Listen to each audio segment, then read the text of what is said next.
यह बात है साल 1825 की।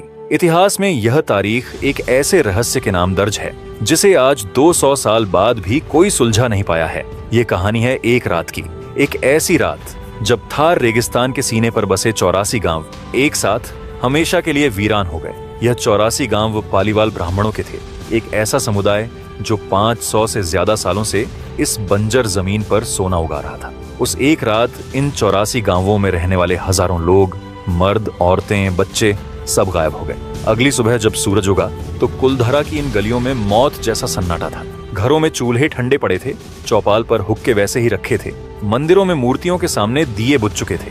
न कोई संघर्ष हुआ, न खून का एक कतरा मिला, न ही एक भी लाश मिली। वे बस हवा में घुल गए थे। वे अपने पीछे छोड़ गए तो सिर्फ ये खाली मकान और एक खौफनाक श्राप, एक श्राप कि जो कोई भी इन घरों में, इस जमीन पर दोबारा बसने की कोशिश करेगा उसका सर्वनाश हो जाएगा। 200 साल बीत चुके हैं, वो श्राप आज भी कायम है। यह गांव जो कभी हजारों लोगों से आबाद था, आज पुरातत्व विभाग द्वारा संरक्षित एक भूतिया गांव है। सरकार का लगाया हुआ यह बोर्ड आज भी चेतावनी देता है, सूरज ढलने के बाद यहां रुकना सख्त मना है। लेकिन सवाल ये है कि क्या यह वीराना सच में किसी श्राप का नतीजा है, या ये एक ऐसी खौफनाक साजिश और दर्दनाक इतिहास को छिपाने के लिए घड़ी गई कहानी है जिसे हम आज तक समझ नहीं पाए। क्या हुआ था 1825 की उस रात को? इस डॉक्यूमेंट्री वीडियो में हम लोक कथाओं के धुएं के पार जाकर इतिहास, विज्ञान और पुरातत्व के सबूतों के आधार पर कुलधरा के उस शापित सच को उजागर करेंगे।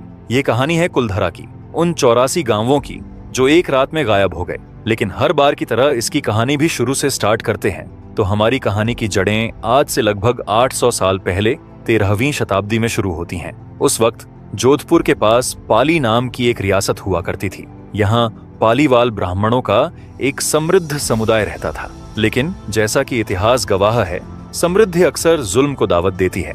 पाली के तत्कालीन राजा के अत्याचारों और भारी करों से तंग आकर पालीवालों ने अपनी जमीन छोड़ने का फैसला किया। वे एक नई आजाद जमीन की तलाश में थार रेगिस्तान के गोल्डन सिटी जैसलमेर की रियासत में आ बसे। वे सिर्फ शरणार्थी नहीं थे, वे अपने साथ ज्ञान, व्यापार और एक ऐसी वैज्ञानिक सोच लेकर आए थे जो बंजर जमीन का सीना चीरकर सोना उगाने का हुनर जानती थी। जैसलमेर के इतिहास पर 1899 में लिखी गई किताब तवारीख ए जैसलमेर के लेखक लक्ष्मीचंद हमें बताते हैं कि कधान नाम के एक पालीवाल ब्राह्मण ने सबसे पहले इस गांव की नींव रखी, जिसे आज हम कुलधरा के नाम से जानते हैं। कधान ने यहाँ उधानसर नाम का एक तालाब भी खुदवाया। यह कोई लोक कथा नहीं है, इसका हमारे पास ठोस पुरातात्विक सबूत है। जब पुरातत्व विभाग ने कुलधरा के खंडहरों की जांच की तो उन्हें 3 श्मशान घाट और कई देवली यानी स्मारक पत्थर मिले। इनमें से 2 शिलालेखों पर तारीखें खुदी हुई थीं, जो हमें बताती हैं कि यहाँ के 2 निवासियों की मृत्यु 1235 ईस्वी और 1238 ईस्वी में हुई थी। यह तारीखें इस गांव के 800 साल पुराने इतिहास पर मुहर लगाती हैं। देखते ही देखते पाली वालों ने सिर्फ कुलधरा नहीं बल्कि उसके आसपास 84 गांवों का एक पूरा समूह बसा लिया। खाबा, काठोड़ी और ऐसे ही 82 और गांव, ये सब एक दूसरे से जुड़े थे, एक होकर रहते थे और एक होकर ही व्यापार करते थे। आज जब हम कुलधरा को देखते हैं तो हम उसे एक शापित गांव के तौर पर जानते हैं। ज्यादातर कहानियां पाली वालों को सिर्फ पीड़ित के तौर पर दिखाती हैं जो जुल्म के आगे हार कर भाग गए, लेकिन यह उनकी असली पहचान नहीं है। यह सच का सिर्फ एक छोटा आखिरी हिस्सा है। सच तो यह है कि पालीवाल पीड़ित होने से पहले अपने समय के सबसे प्रतिभाशाली सिविल इंजीनियर और वैज्ञानिक थे। उनकी समृद्धि कोई चमत्कार नहीं थी, यह शुद्ध विज्ञान, कड़ी मेहनत और एक बेजोड़ समझ का नतीजा थी। उन्हें सिर्फ पीड़ितों की तरह याद करना, उनकी असली विरासत और उनके उस जीनियस को मिटाना है जिसने 500 सालों तक रेगिस्तान को हराया था। वे इतने अमीर कैसे बने उस थार रेगिस्तान में, जहां आज भी एक गिलास पानी की कीमत सोने से कम नहीं है? वे खेती कैसे करते थे? इसका जवाब है खादीन, जिसे पालीवालों की जल इंजीनियरिंग का एक चमत्कार बन गया है। यह एक ऐसी प्राचीन तकनीक है जिसे पालीवालों ने मास्टर कर लिया था। यह कैसे काम करता था, इसे समझिए। पहला कदम था कैचमेंट। पालीवाल अपने गांव और खेत ऐसी जगह बसाते थे जहां आसपास ढलान वाली पथरीली जमीन हो। यह पथरीली जमीन कैचमेंट एरिया यानी जल ग्रहण क्षेत्र का काम करती थी। दूसरा कदम था बंध। वे अपने खेत के निचले हिस्से में ढलान के दूसरी तरफ 100 से 300 मीटर लंबा एक मजबूत मिट्टी का बांध बनाते थे। तीसरा कदम था जल भराव। थार रेगिस्तान में बारिश कम होती है, लेकिन जब होती है तो मूसलाधार होती है। पत्थरीली जमीन से बहता हुआ बारिश का सारा पानी सीधा इन खेतों में आता और मिट्टी के बांध की वजह से वहीं रुक जाता। चौथा कदम था सीपेज। यह पानी कई दिनों या हफ्तों तक खेत में जमा रहता। यह सिर्फ सतह पर नहीं रहता, बल्कि धीरे धीरे रिस कर जमीन की कई फीट गहरी परतों तक पहुंच जाता। यह खेत एक प्राकृतिक बाथटब की तरह नमी से लबालब भर जाता। पांचवा और आखिरी कदम था फसल। जब अतिरिक्त पानी बह जाता, जिसके लिए वे खास स्लूइस या निकासी बनाते थे, तो पीछे जो जमीन बचती वह सिर्फ मिट्टी नहीं होती, वह नमी से भरा हुआ एक खजाना होती। इस जमीन पर पालीवाल आसानी से गेहूं, चने और दूसरी फसलें उगा लेते थे। लेकिन पालीवालों का यह खादीन सिस्टम सिर्फ सिंचाई नहीं था, यह उससे कहीं ज्यादा था। इसके कई फायदे थे, जिसमें पहला फायदा था कि यह जमीन में रिसता हुआ पानी आसपास के कुओं के जल स्तर को रिचार्ज करता था, मतलब खेती के साथ साथ पीने के पानी का भी इंतजाम। दूसरा फायदा था कि यह सिस्टम बारिश के पानी के साथ बहने वाली उपजाऊ ऊपरी मिट्टी को भी बांध में रोक लेता था। और तीसरा सबसे बड़ा फायदा था कि आज के आधुनिक सिंचाई जैसे नहरों और ट्यूबवेल से रेगिस्तानी इलाकों की जमीन में नमक जमा हो जाता है, जो उसे बंजर कर देता है। लेकिन खादीन सिस्टम, जिसमें हर साल बारिश का ताजा पानी आता और बह जाता था, वह जमीन में नमक जमा ही नहीं होने देता था। यह तकनीक इतनी लाजवाब है कि वैज्ञानिक मानते हैं कि यह 4000 साल पुरानी हो सकती है और आज भी सस्टेनेबल एग्रीकल्चर का सबसे बेहतरीन उदाहरण है। पालीवालों का विज्ञान सिर्फ खेतों तक सीमित नहीं था, वह उनके घरों में बसता था। कुलधरा के खंडहरों को ध्यान से देखिए। यह कोई बेतरतीब बसा हुआ गांव नहीं है, ये एक आधुनिक प्लांट सिटी है। यहाँ उत्तर से दक्षिण की ओर जाती हुई 3 चौड़ी मुख्य सड़कें थीं, जिन्हें पूर्व से पश्चिम की ओर जाती छोटी सीधी गलियां एक ग्रिड की तरह काटती थीं। लेकिन सबसे हैरान करने वाली चीज है उनकी पैसिव कूलिंग तकनीक। वो तकनीक जो थार की 50 डिग्री सेल्सियस की गर्मी में भी उनके मिट्टी पत्थर के घरों को वातानुकूलित रखती थी। वे ये कैसे करते थे? जिसमें पहला कदम था डेंस क्लस्टरिंग। इसमें घर एक दूसरे से बिल्कुल सटकर और गलियां संकरी बनाई गई थीं। इसका मकसद यह था कि घरों की दीवारें एक दूसरे को छाया दें और सूरज की सीधी धूप गलियों तक न पहुंचे। दूसरा था आंगन। हर घर के बीच में एक आंगन होता था। यह सिर्फ रोशनी के लिए नहीं था, यह घर का वेंटिलेशन इंजन था। आर्किटेक्ट इसे कोर्टयार्ड इफेक्ट कहते हैं।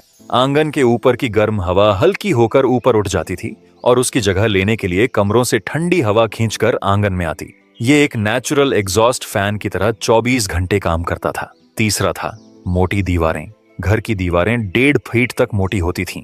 ये दीवारें थर्मल इनर्शिया का काम करती थीं।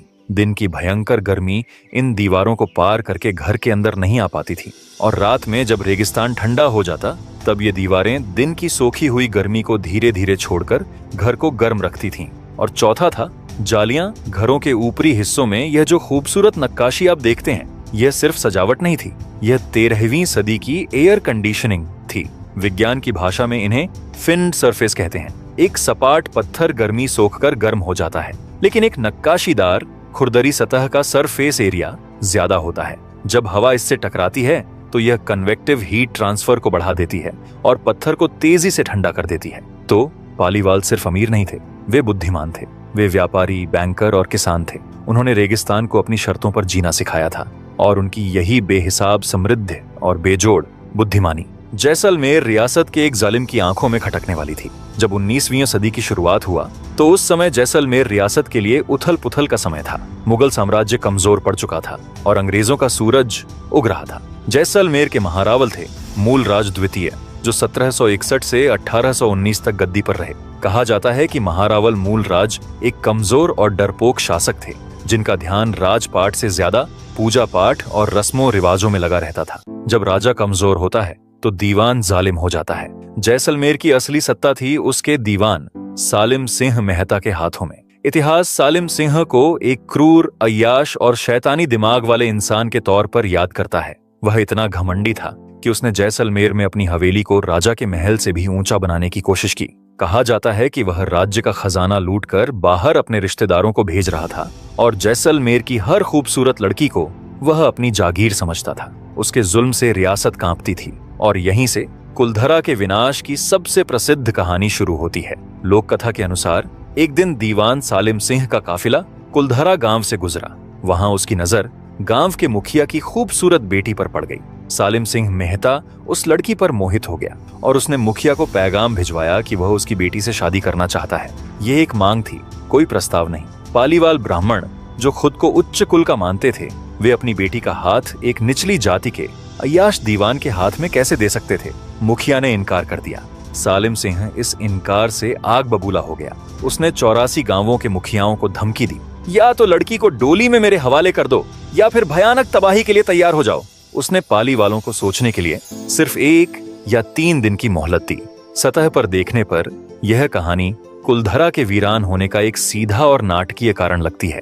एक जालिम दीवान की अय्याशी और एक समुदाय का अपने सम्मान के लिए किया गया बलिदान। लेकिन एक इतिहासकार के तौर पर यह कहानी कुछ सवाल खड़े करती है। क्या एक दीवान, चाहे वह कितना भी अय्याश क्यों ना हो, क्या वह सिर्फ एक लड़की के लिए 84 गांवों की उस पूरी अर्थव्यवस्था को दांव पर लगा देगा जो जैसलमेर के खजाने का एक बहुत बड़ा हिस्सा भरती थी? या क्या यह लड़की की कहानी किसी ज्यादा गहरे, पुराने और राजनीतिक जख्म को छिपाने का एक पर्दा थी? इसका जवाब पाने के लिए हमें इतिहास में 30-40 साल पीछे जाना होगा, उस घटना पर जिसे कुलधरा की कहानी सुनाते हुए ज्यादातर लोग भूल जाते हैं। सालिम सिंह के जालिम बनने से पहले उसका पिता स्वरूप सिंह जैसलमेर का दीवान था। स्वरूप सिंह भी अपने बेटे की तरह ही अमीर और ताकतवर था। स्वरूप सिंह ने एक दिन वही गलती की जो उसके बेटे ने दोहराई। उसने पालीवाल ब्राह्मणों पर भारी टैक्स लगाने की जिद की। यह एक बड़ा विश्वासघात था, क्योंकि पालीवालों को जैसलमेर के पूर्व शासकों ने टैक्स में छूट देने का आश्वासन दिया था। दरबार में इस बात पर बहस छिड़ गई।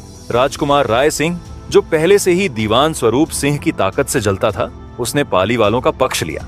बात इतनी बढ़ी कि भरे दरबार में राजकुमार राय सिंह ने गुस्से में अपनी तलवार निकाली और दीवान स्वरूप सिंह का कत्ल कर दिया। और जिस वक्त भरे दरबार में स्वरूप सिंह की हत्या हुई, उसका बेटा सालिम सिंह सिर्फ 11 साल का था। यह एक भूला हुआ सच है जो कुलधरा की पूरी कहानी को बदल देता है। उस 11 साल के बच्चे ने अपने पिता को पालीवाल टैक्स विवाद की वजह से मरते देखा। जब वह बच्चा बड़ा होकर खुद जैसलमेर का सबसे ताकतवर दीवान बना, तो पालीवालों के प्रति उसकी क्रूरता सिर्फ लालच या अय्याशी नहीं थी, यह दशकों पुराना दबा हुआ प्रतिशोध था। पालीवाल समुदाय उसके लिए सिर्फ टैक्स देने वाली प्रजा नहीं था, वे उसके पिता के कत्ल का प्रतीक थे।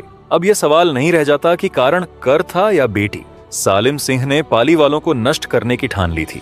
उसने उन पर असहनीय बेहिसाब टैक्स लाद दिए। हमें इसका ऐतिहासिक प्रमाण भी मिलता है। उस समय भारत में मौजूद एक ब्रिटिश सैन्य अधिकारी लेफ्टिनेंट कर्नल जेम्स टॉड ने अपनी प्रसिद्ध किताब annuls and antiquities of Rajasthan में इसका जिक्र किया है। स्थानीय इतिहासकार नंद किशोर शर्मा के अनुसार टॉड ने साफ लिखा है कि सालिम सिंह ने पालीवालों पर टैक्स कई गुना बढ़ा दिया और उन्हें जबरदस्ती वसूलना शुरू कर दिया। यह बहुत मुमकिन है कि बेटी पर नजर वाली कहानी इस जुल्म की आखिरी कड़ी हो, या शायद बेटी का मतलब इज्जत से था। सालिम सिंह ने पहले पालीवालों के धन पर हाथ डाला और अंत में उनके सम्मान पर। जब जुल्म और अपमान हद से गुजर गया, तब 84 गांवों के मुखियों ने एक गुप्त आपातकालीन पंचायत बुलाई। उनके सामने 2 ही रास्ते थे, जिसमें पहला था कि जालिम दीवान सालिम सिंह के सामने घुटने टेक देना, अपनी इज्जत और अपनी बेटी को उसके हवाले कर देना और उसकी गुलामी में जीना। और दूसरा था कि अपनी 500 साल पुरानी पुरखों की जमीन, अपनी मेहनत से बनाई गई सभ्यता, अपने घर बार, सब कुछ हमेशा के लिए छोड़ देना।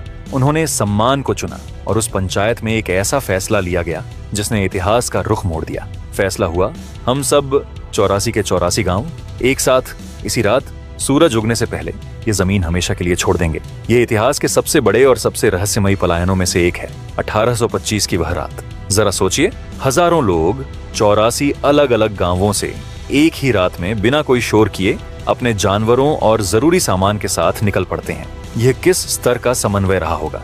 उन्होंने अपना बहुत सा कीमती सामान और सोना चांदी जमीन में गाड़ दिया और जो उठा सकते थे लेकर निकल पड़े। वे कहाँ गए, किसी को ठीक नहीं पता। कहा जाता है कि वे उस रात जैसलमेर रियासत की सीमाओं से बाहर निकल गए। वे बिखर गए। कोई नहीं जानता कि वे किन रास्तों से गए या उन्होंने कहाँ जाकर पनाह ली। कुछ का मानना है कि वे राजस्थान के दूसरे हिस्सों, उत्तर प्रदेश, पंजाब और हरियाणा में जाकर बस गए। अगली सुबह सालिम सिंह के सिपाही जब टैक्स या डोली लेने कुलधरा पहुंचे, तो उनका स्वागत करने के लिए वहां सिर्फ सन्नाटा था। एक ऐसी पहेली जो सालिम सिंह की पकड़ से बहुत दूर जा चुकी थी। वे चले गए, लेकिन जैसा कि हमने कहा, वे अपने पीछे एक चीज छोड़ गए थे एक श्राप। यहाँ कोई फिर कभी बस नहीं पाएगा। आज 200 साल बाद जब हम इस श्राप को सुनते हैं तो ये हमें एक अंधविश्वास की कहानी लगती है, लेकिन क्या यह सच में सिर्फ अंधविश्वास था? आइए इस श्राप का एक इतिहासकार की नजर से विश्लेषण करते हैं। जैसा हमने अध्याय 1 में स्थापित किया, पालीवाल कौन थे? वे वैज्ञानिक सोच वाले लोग थे। वे खादीन जैसी उन्नत जल प्रणाली और पैसिव कूलिंग जैसी वास्तुकला के मास्टर थे। क्या ऐसे तार्किक और व्यावहारिक लोग जो प्रकृति के नियमों को समझते थे, वे जाते जाते किसी भूत प्रेत या श्राप पर निर्भर हो जाएंगे? यह विरोधाभासी लगता है। जालिम सालिम सिंह का असली मकसद क्या था? पालीवालों को भगाना, ताकि वह उनकी मेहनत से बनाई गई अमीर जमीन, उनके उपजाऊ खादीन खेतों और उनके बसे बसाए गांवों पर कब्जा कर सके। पालीवाल यह बात अच्छी तरह जानते थे। वे सालिम सिंह की सेना से लड़ नहीं सकते थे, इसीलिए उन्होंने अपने सबसे बड़े हथियार का इस्तेमाल किया, और वह था बुद्धि। उस अंधविश्वासी समय में एक जालिम दीवान की सेना से ज्यादा ताकतवर क्या हो सकता है? एक श्राप का डर। यह श्राप कोई अलौकिक घटना नहीं थी, यह पालीवालों का आखिरी और सबसे घातक सामाजिक आर्थिक हथियार था। यह उनकी स्कोच्ड अर्थ पॉलिसी थी। वे अपने पत्थर के घरों को जला नहीं सकते थे, इसलिए उन्होंने इस जमीन को एक कहानी से जहरीला बना दिया। वे जानते थे कि जैसे ही वे इस जमीन को श्रापित घोषित करेंगे, यह सालिम सिंह के लिए बेकार हो जाएगी। कोई भी दूसरा समुदाय, कोई भी किसान मौत के डर से इस अशगुन जमीन पर बसने की हिम्मत नहीं करेगा। सालिम सिंह ने 84 गांव तो जीते, लेकिन उसे विरासत में मिली सिर्फ 84 भूतिया बस्तियां, जिनसे उसे एक कौड़ी का फायदा नहीं हुआ। पालीवाल हार कर भी जीत गए थे और उनकी रणनीति काम कर गई। 200 साल हो गए, आज तक कुलधरा वीरान है। एक रात में 84 गांवों का पलायन। ये कहानी सुनने में जितनी नाटकीय और रोमांचक है, एक इतिहासकार के तौर पर हमारा फर्ज है कि हम इसकी प्रामाणिकता की जांच करें। क्या यह सच है? क्या हजारों लोग सच में एक ही रात में गायब हो गए, या यह भी उस श्राप की तरह एक घड़ी हुई कहानी का हिस्सा है? जब हमने ऐतिहासिक रिकॉर्ड्स की जांच शुरू की तो एक अलग ही तस्वीर उभरने लगी। एक ऐसी तस्वीर जो एक रात के चमत्कार से ज्यादा धीमी मौत की तरफ इशारा करती है। एक रात में पलायन के सिद्धांत को सबसे बड़ी चुनौती ऐतिहासिक जनसंख्या के अनुमानों से मिलती है। एक अध्ययन के अनुसार 18वीं शताब्दी में कुलधरा और आसपास के गांवों की आबादी लगभग 800 थी, लेकिन 1890 तक यह आबादी घटकर सिर्फ 37 रह गई थी। यह आंकड़े बताते हैं कि गांव एक रात में खाली नहीं हुआ, बल्कि यह एक धीरे धीरे होने वाला पलायन था जो कई दशकों तक चला। दूसरा सबूत था सूखती नदी और सूखा कुलधरा और ये 84 गांव काकनी नाम की एक छोटी नदी के सूखे तल पर बसे थे। 19वीं सदी की शुरुआत तक यह नदी पूरी तरह सूखने लगी थी। एक सर्वे के मुताबिक 1815 तक गांव के ज्यादातर कुएं सूख चुके थे। पालीवालों की पूरी समृद्धि खादीन सिस्टम पर, यानी पानी पर टिकी थी। जब पानी ही नहीं रहा तो उनकी कृषि आधारित अर्थव्यवस्था ढहने लगी। तीसरा सबूत था अराजकता और असुरक्षा। जैसा कि हमने पहले देखा, महारावल मूल राज का शासन कमजोर था। जैसलमेर रियासत अपने सबसे अमीर नागरिकों को सुरक्षा देने में नाकाम हो रही थी। आसपास की रियासतों के लुटेरे और डाकू पालीवालों के अमीर गांवों को आए दिन लूटने लगे थे। चौथा सबूत था जहरीले कुएं। पलायन की एक और थ्योरी है जिसका जिक्र सालिम सिंह की कहानी में कम आता है। यह है रक्षा बंधन आक्रमण की थ्योरी। इसके अनुसार रक्षा बंधन के पवित्र दिन दुश्मनों या लुटेरों ने पालीवाल गांवों पर हमला किया, कई लोगों को मार डाला और जाते जाते उनके पीने के पानी के कुओं में जानवरों के शव फेंककर उन्हें जहरीला कर दिया। अगर यह सच है तो यह भी रातों रात पलायन का एक बड़ा कारण हो सकता है। तो सच क्या है? जालिम दीवान या सूखा, एक रात का पलायन या धीमा पलायन? इतिहास कभी कभी ए या बी में जवाब नहीं देता। सच इन सब के बीच में या इन सबको मिलाकर बुना जाता है। 19वीं सदी की शुरुआत पालीवालों के लिए एक परफेक्ट स्टॉर्म थी, जिसमें पहला चरण था कि पर्यावरण ने साथ छोड़ा। काकनी नदी सूखा पड़ा और खादीन सिस्टम फेल होने लगा। दूसरा चरण था कानून व्यवस्था खत्म हो गई, लुटेरों के धावों से असुरक्षा बढ़ी। इन दो कारणों से अमीर पालीवाल परिवार धीरे धीरे गांव छोड़कर सुरक्षित इलाकों में जाने लगे। 84 गांवों की आबादी कम होने लगी। और तीसरा चरण था उस कमजोर बिखरते हुए समुदाय पर दीवान सालिम सिंह ने आखिरी कील ठोंकी। अपने पिता की मौत का बदला और लालच में अंधे होकर उसने बचे खुचे लोगों पर असहनीय टैक्स और जुल्म की इंतहा कर दी। यह आखिरी पलायन था। 1825 की वह रात जब बचे कुचे आखिरी हजारों परिवारों ने एक साथ उस श्राप को देकर गांव छोड़ा, वही एक रात की कहानी बन गई। यह एक धीमी मौत थी जिसे एक नाटकीय अंत ने हमेशा के लिए अमर कर दिया। लेकिन कहानी अब भी खत्म नहीं हुई है। हाल ही में विज्ञान ने इस 200 साल पुरानी कोल्ड केस फाइल को दोबारा खोला है और जो सबूत मिले हैं वे इस परफेक्ट स्टॉर्म में एक चौथे और सबसे विनाशकारी तत्व को जोड़ते हैं। हमने लोक कथा सुनी, हमने इतिहास के पन्ने पलटे, लेकिन कुलधरा के ये पत्थर, ये टूटे हुए खंभे और ढही हुई दीवारें, ये खुद क्या कहानी बयां करती हैं। 200 सालों तक इन खंडहरों की खामोशी को श्राप का डर माना गया, लेकिन 21वीं सदी में भूवैज्ञानिकों और पुरातत्वविदों ने इन पत्थरों से बात करने का फैसला किया, जिसमें साल 2017 में करंट साइंस नाम के प्रतिष्ठित वैज्ञानिक जर्नल में एक रिसर्च पेपर प्रकाशित हुआ। इस स्टडी को एबी रॉय और उनकी टीम ने अंजाम दिया था। इस पेपर ने कुलधरा के रहस्य पर से पर्दा हटाने के लिए एक बिल्कुल नई और शायद सबसे विस्फोटक थ्योरी सामने रखी, और यह था भूकंप का सिद्धांत।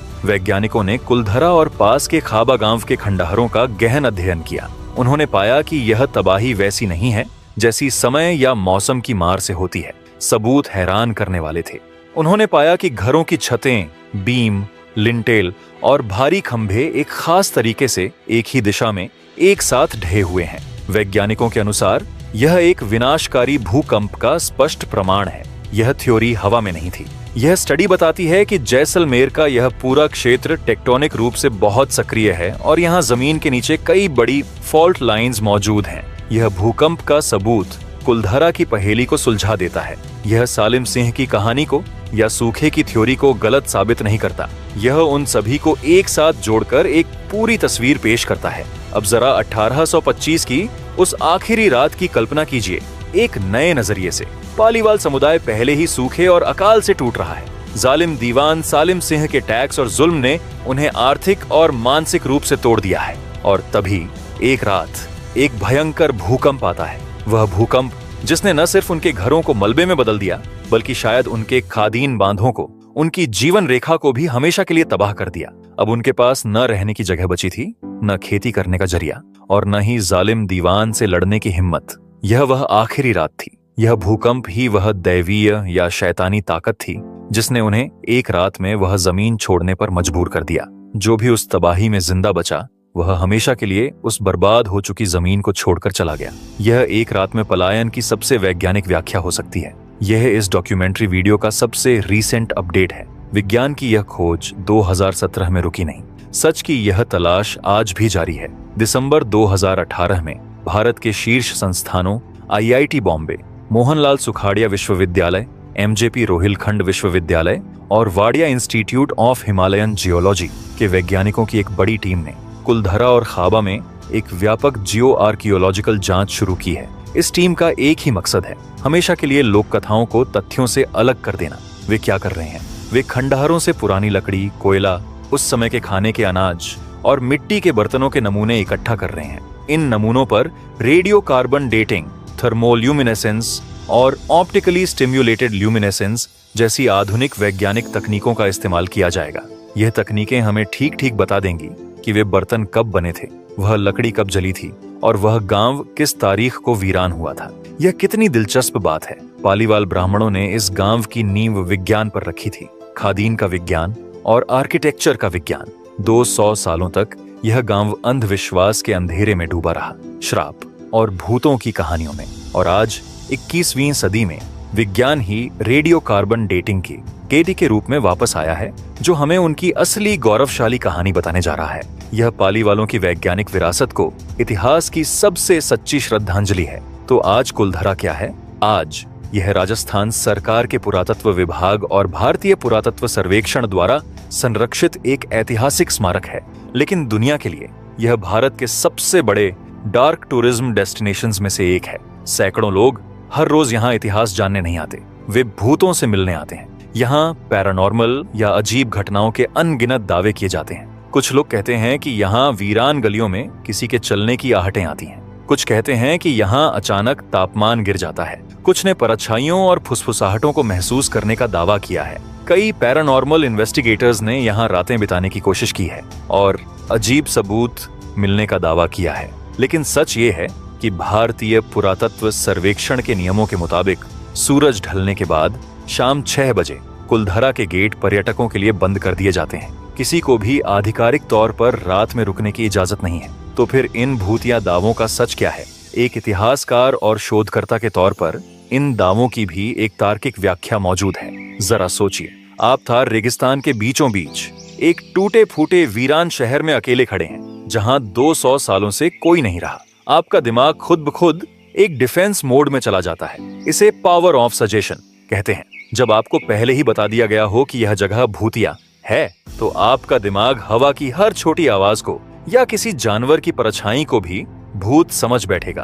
वही दूसरा थ्योरी है खजाने का लालच। ये एक ज्यादा जमीनी और दिलचस्प थ्योरी है। पालीवाल बेहद अमीर थे और यह माना जाता है कि वे अपना सारा खजाना और सोना जमीन में ही गाड़ कर गए थे। कुछ स्थानीय लोगों का मानना है कि भूतों और श्राप की ये कहानियां जानबूझकर फैलाई गईं। क्यों? ताकि खजाने के लालची लोग डर के मारे यहाँ रात में खुदाई करने न आए। अगर यह सच है तो पाली वालों का श्राप आज भी 200 साल बाद भी उनके खजाने की रखवाली कर रहा है। तो अंत में हमारा अंतिम फैसला क्या है?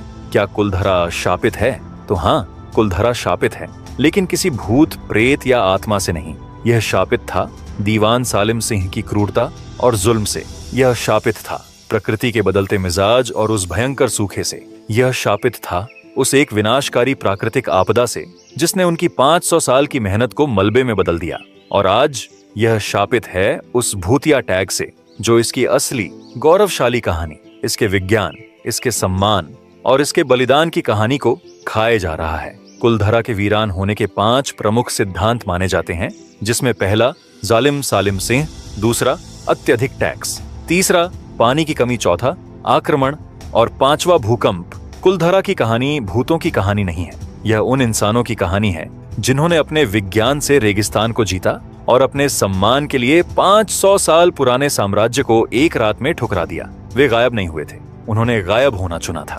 आज भी जब शाम 6 बजे कुलधरा के गेट बंद होते हैं, तो यह भारतीय पुरातत्व सर्वेक्षण का नियम नहीं, उन हजारों पाली वालों के आत्मसम्मान का प्रतीक है। वे हमें याद दिलाते हैं कि जमीन पर कब्जा किया जा सकता है, महलों पर कब्जा किया जा सकता है, लेकिन इंसानी जज्बे और इंसान के सम्मान पर नहीं। कुलधरा के खंडहर आज भी खामोश हैं और उनकी यही खामोशी जुल्म के खिलाफ 200 साल पुरानी सबसे बुलंद आवाज है। अब मैं सवाल आपसे पूछना चाहता हूँ, आप क्या मानते हैं? क्या कुलधरा सच में किसी श्राप का शिकार था, या ये बस इंसानी जज्बे, दर्द और संघर्ष की कहानी है? अगर आप कुलधरा या उसके आसपास के इलाके से हैं, तो आप कमेंट में जरूर बताइए आपके यहाँ कौन सी कहानी पीढ़ियों से सुनाई जाती है, क्योंकि सच्चाई तभी सामने आती है जब हम सब अपनी बात कहते हैं। अगर आपको यह कहानी पसंद आई तो स्क्रीन पर दिख रहा मदर टेरेसा वाला वीडियो जरूर देखें, क्योंकि वहां भी एक ऐसी सच्चाई है जिसने पूरी दुनिया को 2 हिस्सों में बांट दिया। जहां एक तरफ आधी दुनिया के लिए भगवान की मूरत है, वहीं दूसरी तरफ बाकी आधी दुनिया के लिए एक रहस्य या शायद एक हैवान। तब तक अपने इतिहास से जुड़िए, अपने परिवार का ख्याल रखिए। जय हिंद।